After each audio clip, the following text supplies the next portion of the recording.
Hello, and welcome to Andrew Broussard Watercolors. Today we are going to paint oysters. I have a 8x10 canvas that I prepared with Daniel Smith watercolor ground, and I've let it dry over the course of a few days just to really make sure that it's good and dry. So this is a series that I've been working on for my friend as a commission. I don't usually post these on Etsy, but if you would ever like one, if you'd like to commission one, just send me a message. I have a whole bunch of links down below. I'm looking from a photograph for this one. For some of the previous, it's been a mixture of photograph, mixture of working from a shell in front of me. And this is a grouping of 3.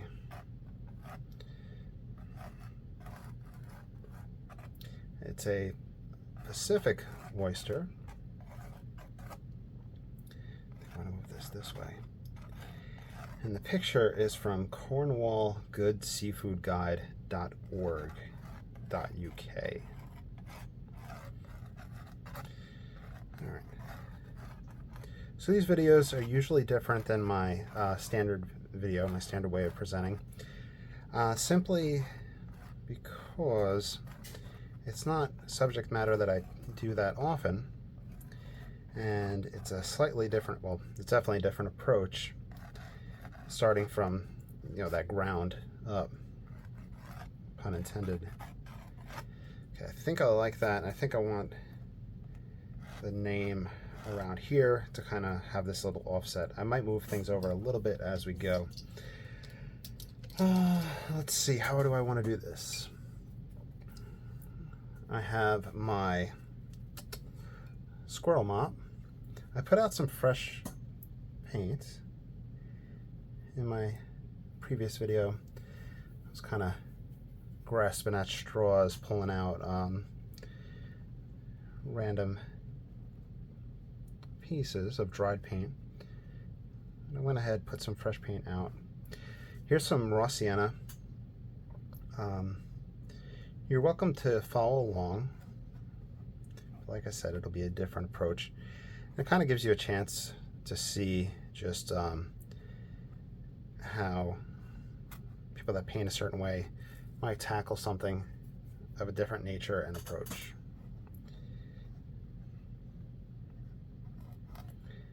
I am going to wind up using some white gouache as well as some iridescent medium.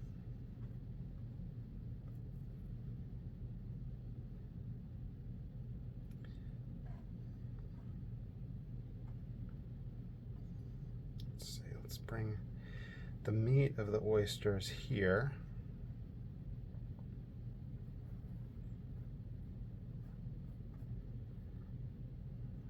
They'll come out there.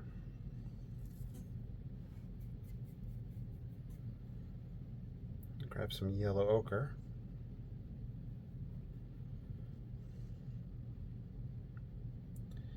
Might be a little strong too soon, but I'll roll with it.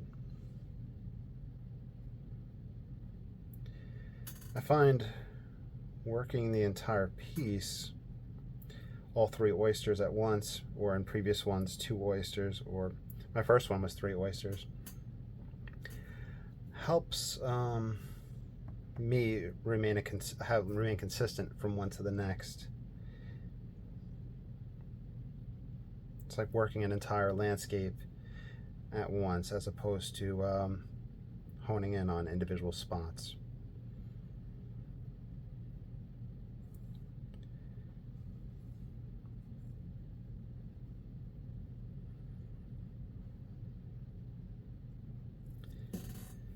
Now there's green aspects here, and I'm going to get my green by mixing some lamp black into this. It's also kind of a good that fleshy meat color.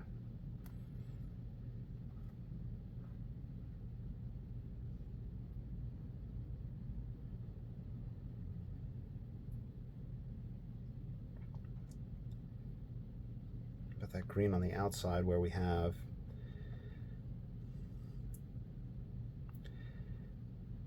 I don't know if it'd be like a moss. I don't know what it is that grows on the outside.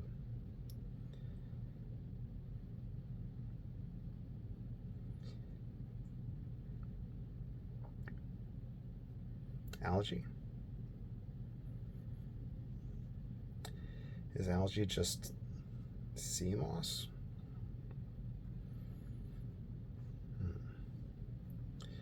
All right, so this guy has an indentation here in the top of the shell. And then it has this striation going around. And he comes up here and here. Let's grab some darker mix. So this is my black.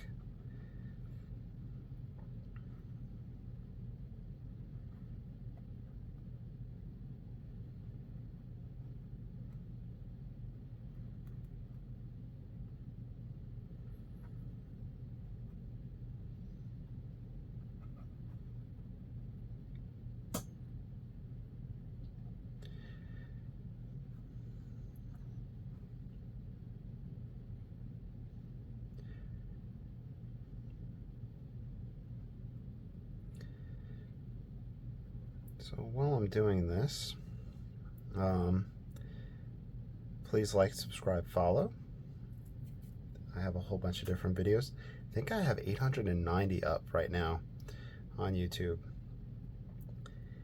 And I have the Patreon, where I have some exclusive content, and also as a way for people to donate to the channel.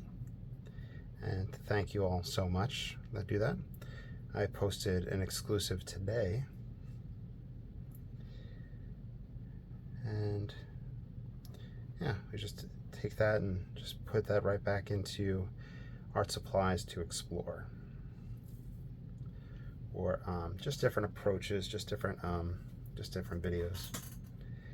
I don't want to putting darker colors here. This is the underside that we can see kind of curving up.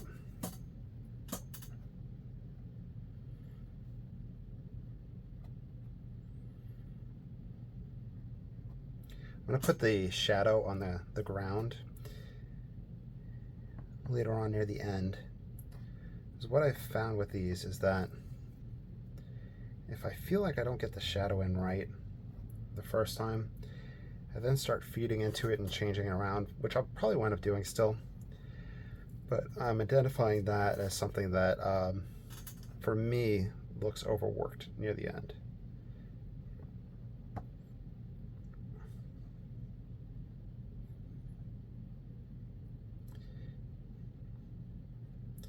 And still lives are a great way to explore and learn and to try different things. Self-portraits as well.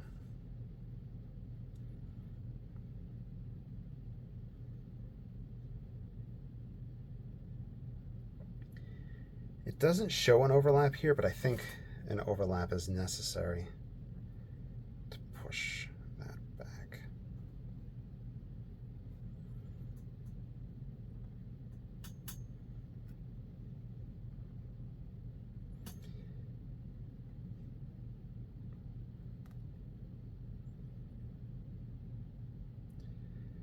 There's a thin white edge.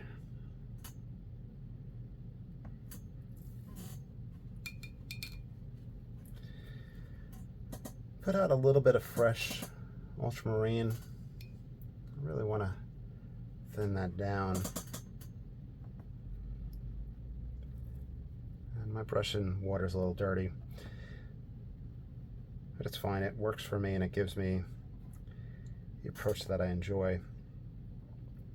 What this has me thinking of, and what I think is important, is to see what carries over between still life, landscape, and portrait. What brush strokes, what colors, like how you use them, and go back and forth. And a prime example of that is this kind of grayish blue, the ultramarine over the white.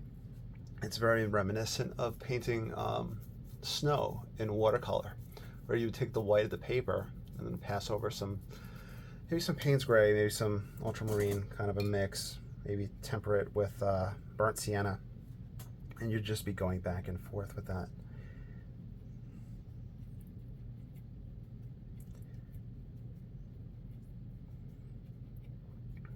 Okay, just trying to get some burnt umber. And this is too wet. I'm trying to reconstitute it. I really should have put out some fresh burnt umber. I might pause and do that.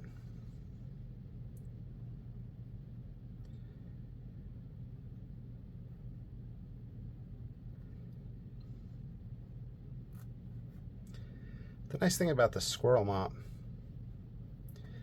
is just the different tips you can kind of put on it by rubbing it against the palette. Just if you need a pointier tip, if you want a flat sideways, so I can do a line.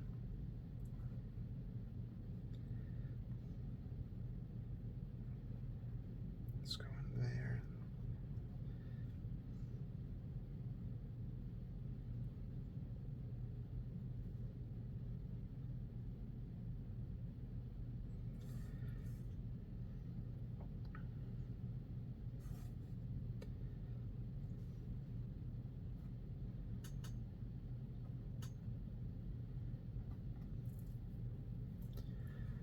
I wonder how all this heat is going to affect the seafood industry down here in Louisiana. I don't know if it's helpful for it or not. I don't know, but I'm kind of curious. So I know there's some oysters that are harvested and farmed, I think just a few miles from me.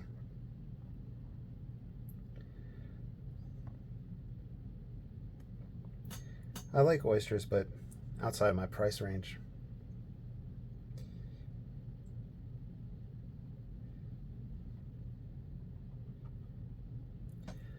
That, and I don't have much time between all the parades that they throw for us school teachers, right? That was a joke. Okay, so I'm taking some of that black. I'm going to mix with that yellow ochre, looking for that green again. I could also introduce a phthalo blue. Earlier I was using that to mix. I got a cat hair in there.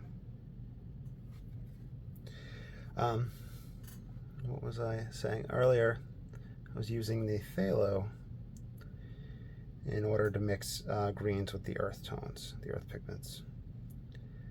This is going to be darker, and the lighter part of this closer one is going to sit forward, so that's how my sense of depth is going to have to play out.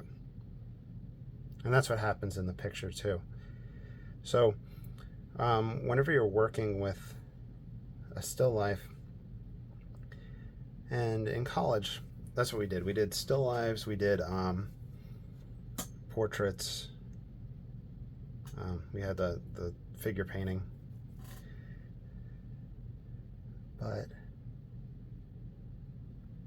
thinking about how the two colors interact with each other is the important thing, and how you can kind of get one to push forward and the other one to push back. And I think I just need to go lighter in general with this background one, just to help it sit back.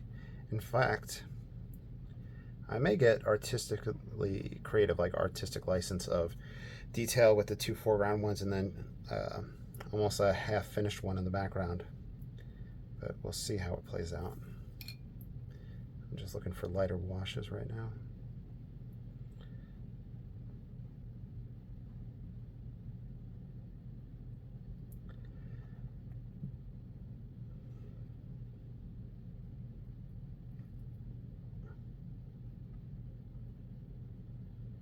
Let's see, I'll pull that out of here. Pull this guy up.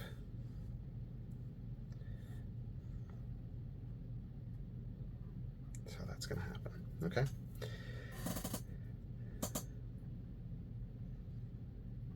I'm losing the sense of roundness in this spot.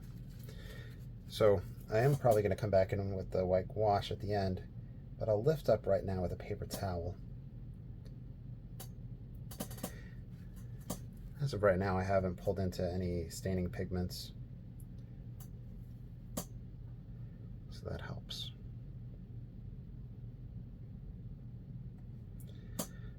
Probably put some white wash there.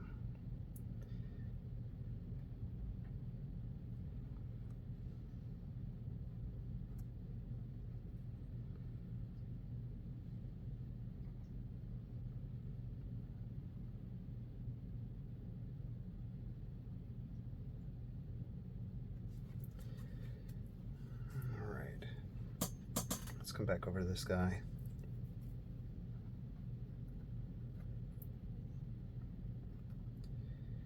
Getting that roundness.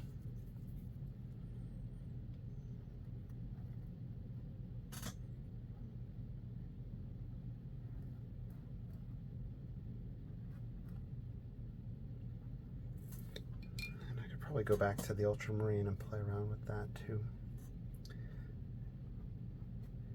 I could even put that in the top one.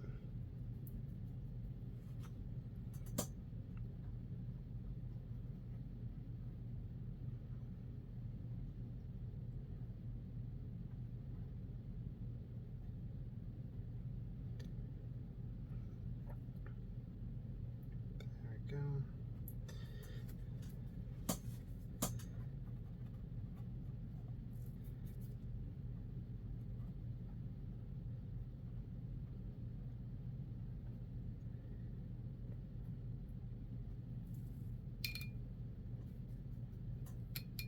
Okay. Let's go back to the yellow, yellow ochre.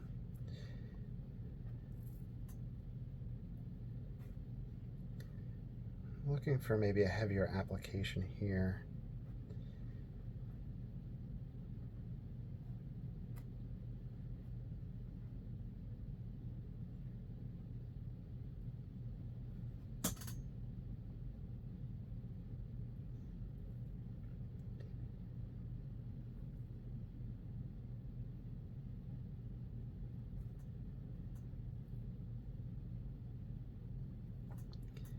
And I'm just thinking about how those are interacting and how they're going to overlap.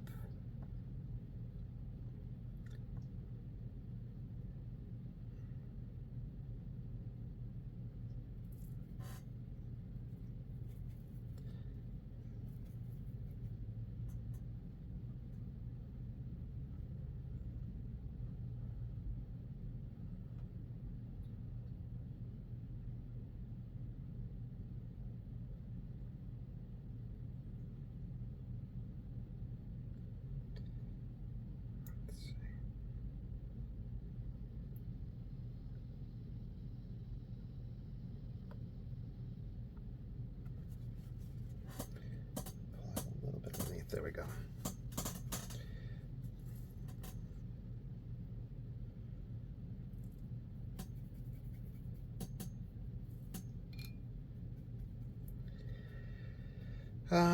Let's see. Some raw sienna to give me my variety and my earth tones.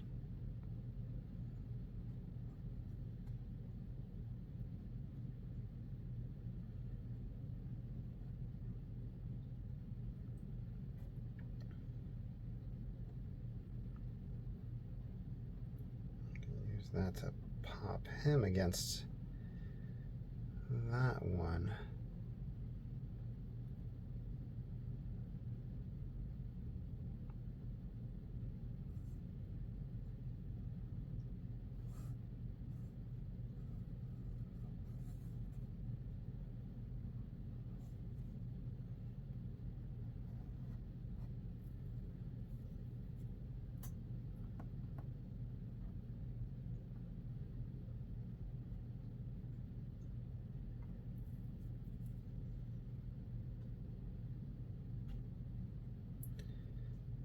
black.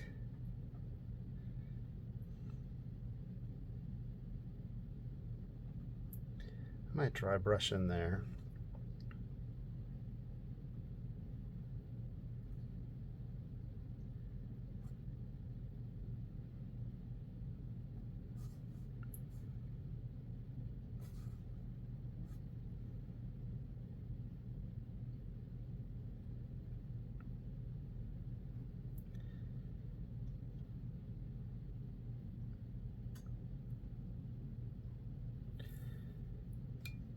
All right.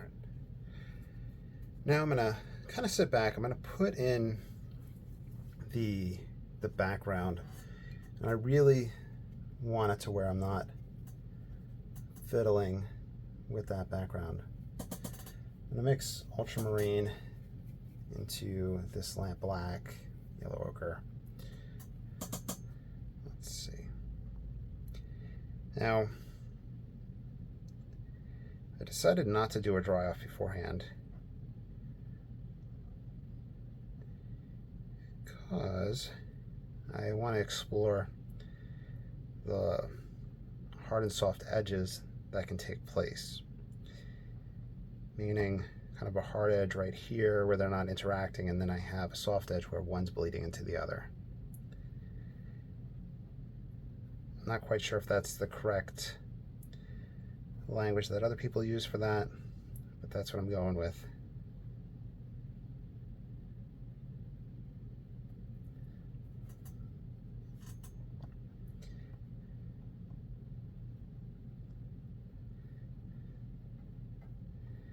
On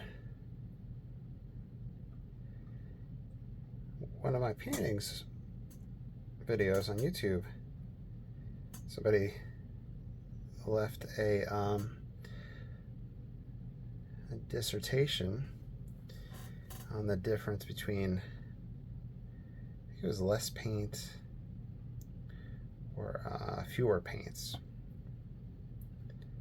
and the grammatical distinction, because I was talking about a harmonious aspect of using less variety of pigments, just less pigments throughout. So I appreciate that level of detail of watching is taking place with these videos, so thank you for that. I believe the correct way now is fewer paints, and less paint would just say if you're painting with less paint, fewer different pigments.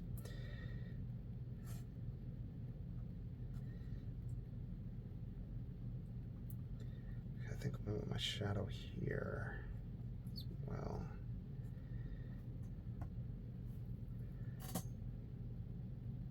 Let's get a little bit darker. I'll probably wind up doing a dry off in a moment. Okay, there's ultramarine blue going in.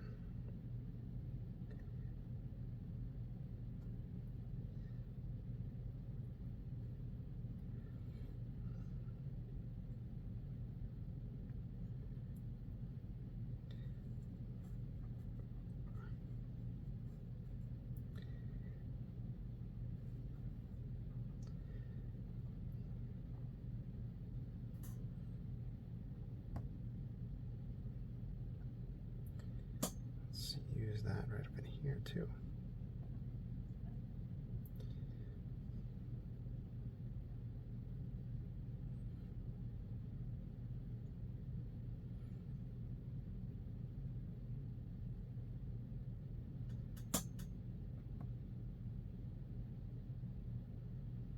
There we go.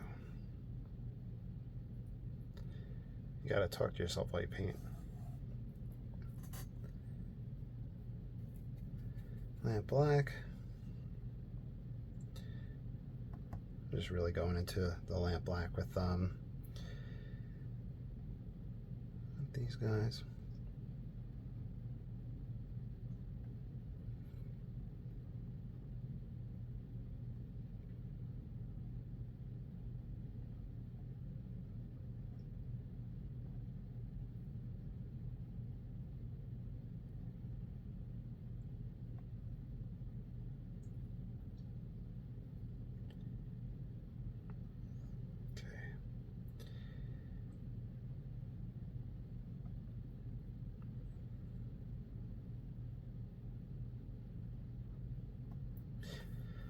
I think it's time for a pause and a dry off.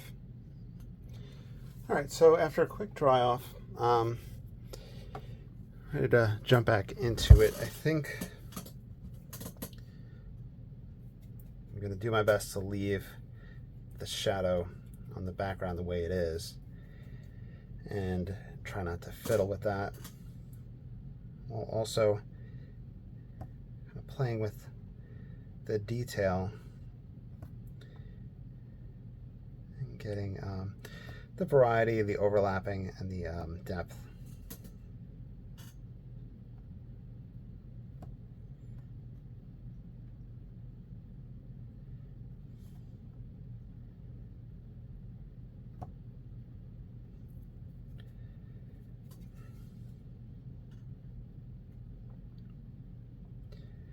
Now, I don't usually paint on canvas that's stretched over a frame anymore, whether I'm using oils,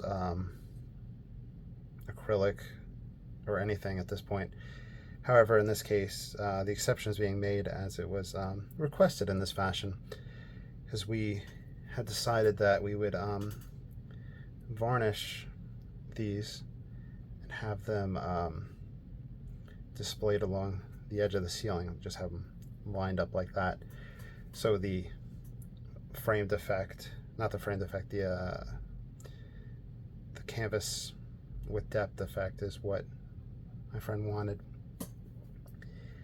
And so far we varnished 2 of them, and I brought 2 of them over there for him.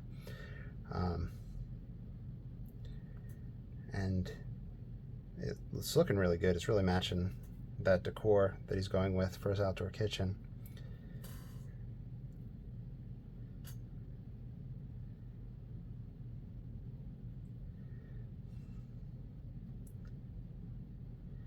I'm really appreciative of the fact that I'm starting to have collectors, which is something that I didn't think would take place, and they're one of them.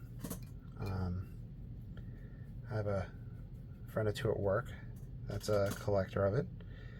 There's a few people in town that have started collecting my stuff, and there's some people that order from out of state that collect my stuff.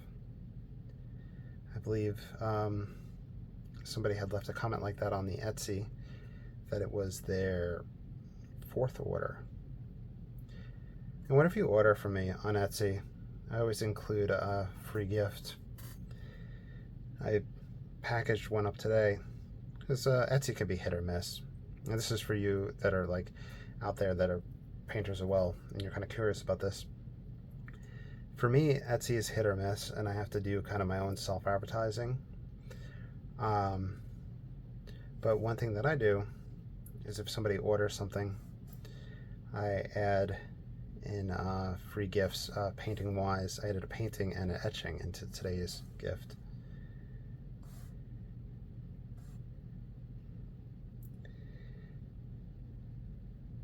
I recently shipped some paintings to England, the UK, my first time ever doing that. And I'm gonna grab some raw umber, just to get some variety in there. And that might help this push back. And it cost quite a bit to send it. I rolled up the paintings and put them in a 12-inch mailer tube, because the priority UPS would have just been through the roof. But I think I spent about 26 or 36 to mail that. And I want to open up that option on Etsy to start mailing things to European countries, or at least the United Kingdom.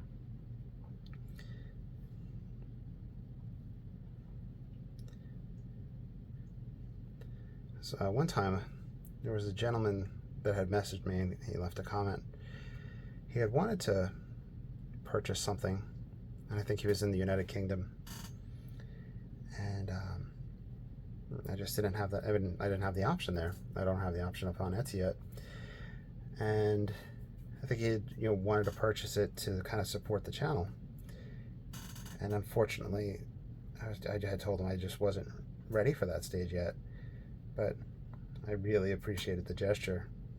And it meant a lot that somebody in another country had wanted my work and was looking at my work.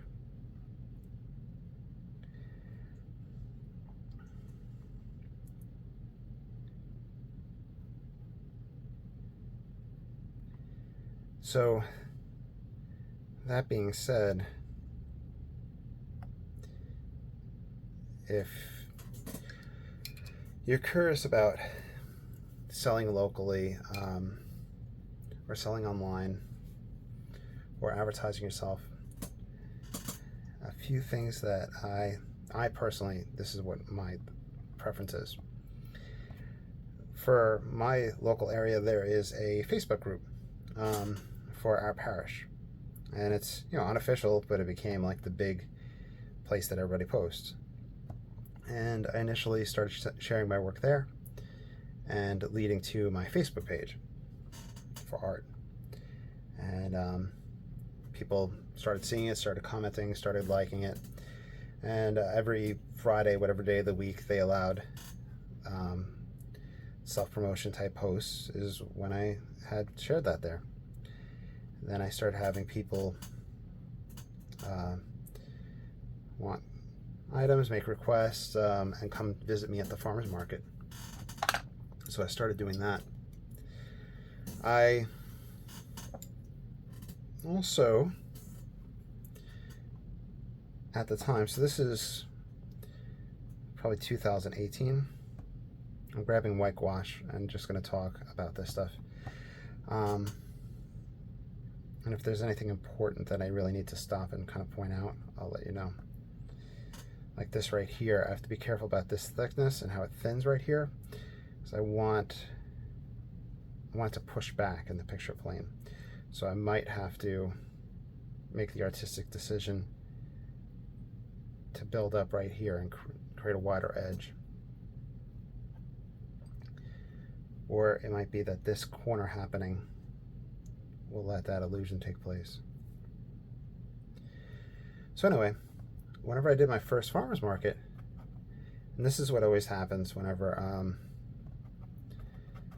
I do an event, the lady who's very nice that runs it, and I've become friends with her, she said that local images are what people look for, what sell. So I immediately did a painting of what we call the Old Bridge. We have two main drawbridges in town. And I did that with the historic church in the background. And I sent a picture of it to my dad, asking if he recognized it, because my dad, grew up down here. And he's like, oh, that's exactly what that is, and he wanted it. So I made prints of it and continue to paint that scene from time to time. But my first one resides in my parents' house. And local scenes like the historic blacksmith shop, the rice mill, the church, local things people like.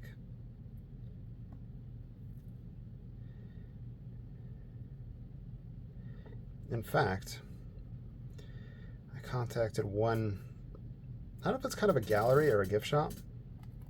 It's on the way to Baton Rouge. And I asked them, if they would be interested in having my artwork there. And they had expressed that more Louisiana-themed artwork would probably go over well. Herons, things like that, pelicans. And once in a while I'll do something like that for fun, but I didn't want to change my subject matter for that purpose. So I didn't go down that path. But that's kind of just to give you guys ideas of what can take place and what you can do to get out there as such. I mixed yellow ochre into this to get it to sit on top. Yellow ochre into that whitewash. Now, according to handprint.com and other sources, white watercolor, I believe, was introduced by Winsor Newton in the 1800s as Chinese white, which I think might be zinc white. I'm not quite sure. Anyway, white has been in watercolor, and that was, I guess, from them for over 200 years. And then prior to that, the masters, when sketching, would do a mixture of ink, charcoal, chalk, etc.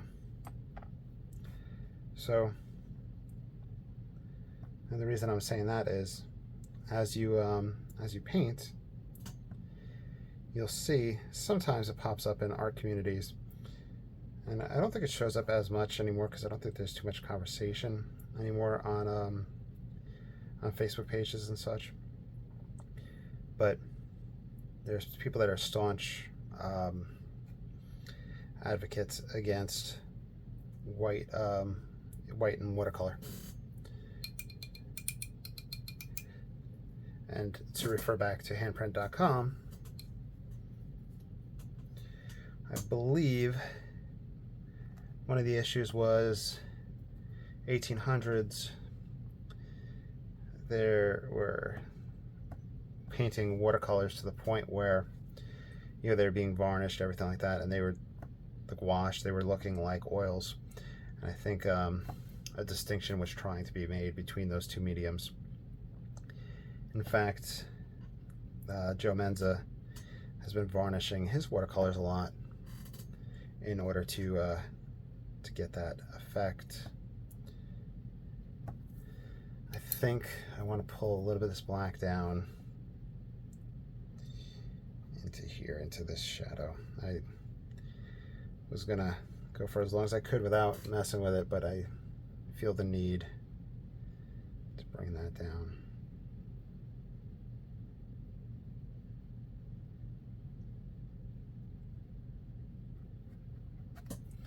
Now just pulling some water to drag that out.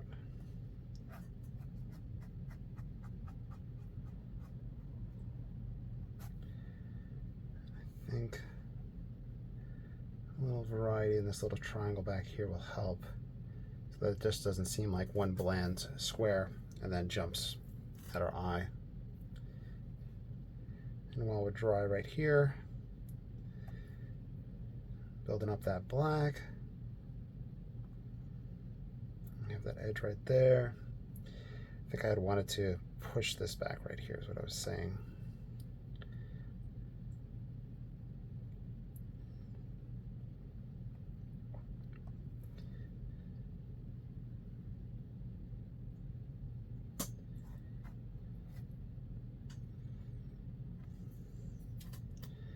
Now the actual parts of the oyster have the black, the yellow, you can push the green. I'm sure you could probably take like a Naples red and use that in there. This guy's feeling a little too flat for me, and try to reconstitute some, like this is burnt sienna right here. Get some reds in here.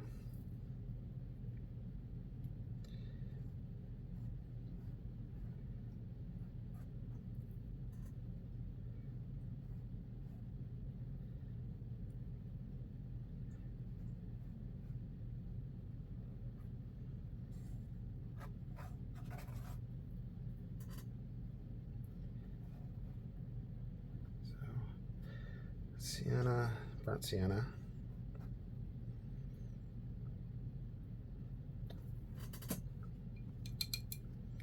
Clean off my brush, grab a little bit of that black again, and I'm doing the same thing that I was fussing at myself about.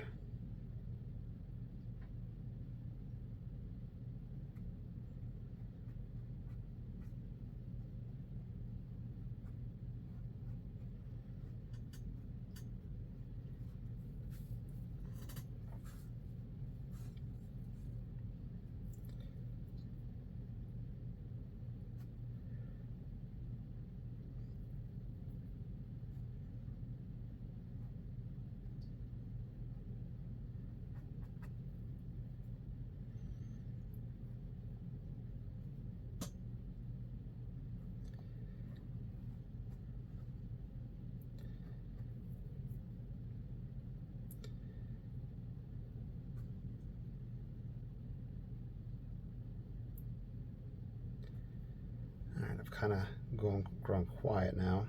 I apologize for that. I'll grab some raw umber.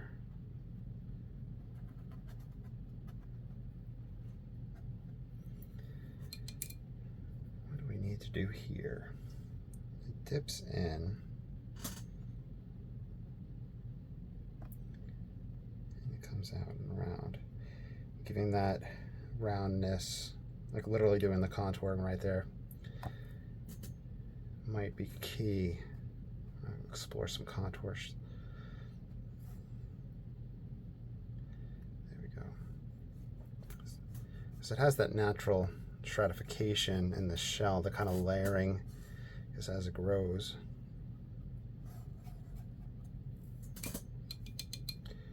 I think we would benefit from a dry off. Okay.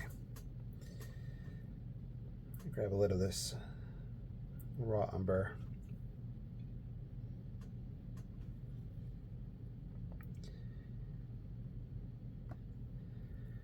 And yellow ochre.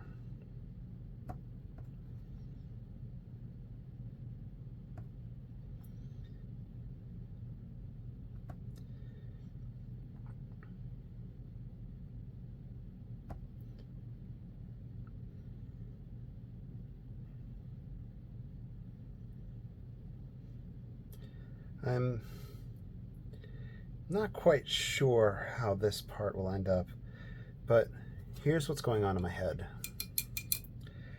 I'm looking at this layer of how close it is and putting my yellow ochre there, and then looking for something that would be more receding to kind of push back.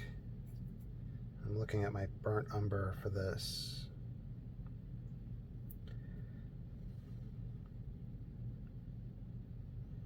There's a bit of the black.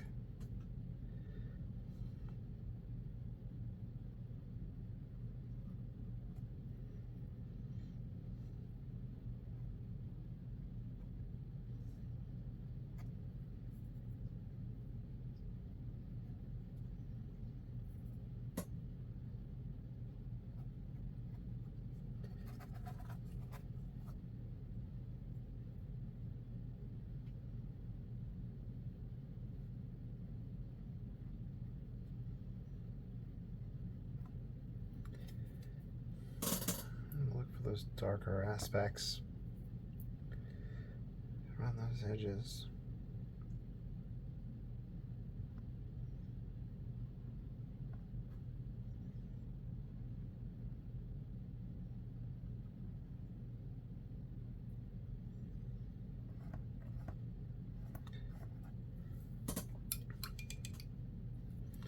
Let's grab some white.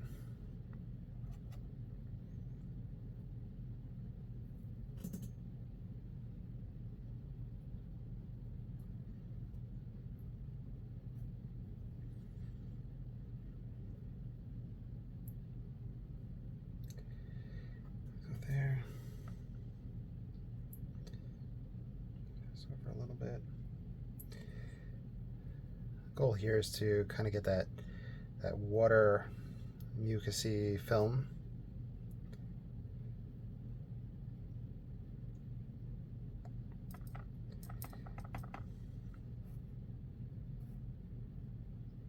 A bit ultramarine with that gouache. You can see how it really changes how it lays.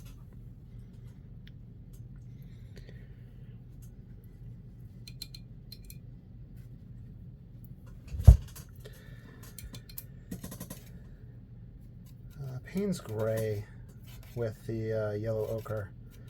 I'm looking for a green again.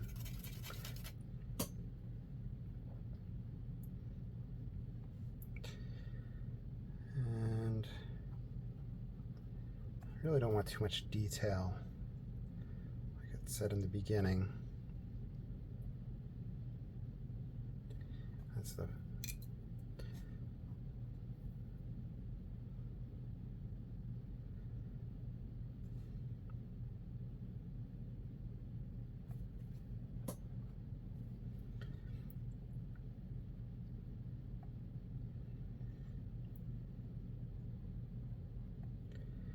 let's pull this out here, up.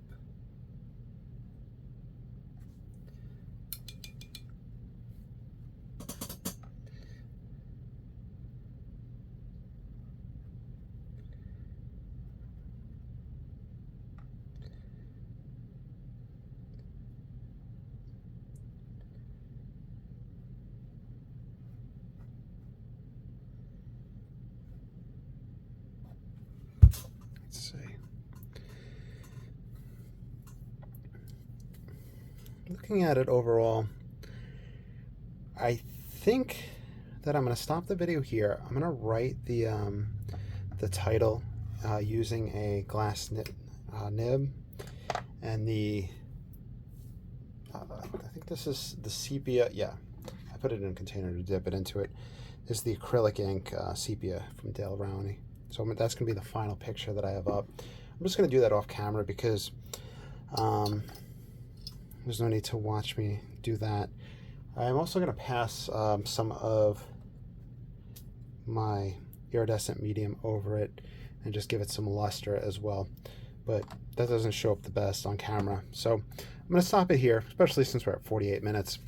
Hope you enjoyed. Please like, subscribe, follow, and let me know what you would like to see down below. Have a great day and take care.